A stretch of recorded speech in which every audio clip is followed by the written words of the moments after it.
আজ বানিয়ে নেব নিরামিষ আলুর দম। তো প্রথমে সেদ্ধ করা আলুগুলো তেলে ভেজে নিলাম নুন আর হলুদ দিয়ে। তারপর তেলে জিরে ফোড়ন দিলাম, দিয়ে দিলাম কাঁচা লঙ্কা আর টমেটো বাটা। তার সঙ্গে দিলাম কাশ্মীরি রেড চিলি পাউডার যাতে রঙটা সুন্দর হয়।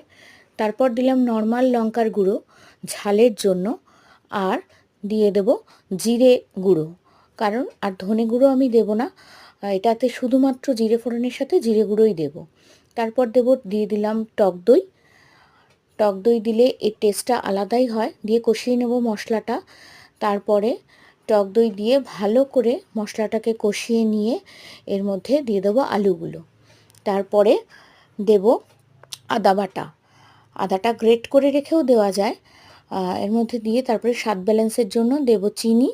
তারপরে ভালো করে কষিয়ে নিয়ে দেব একটু ধনেপাতা, দিয়ে কষিয়ে নিয়ে দেব গরম জল।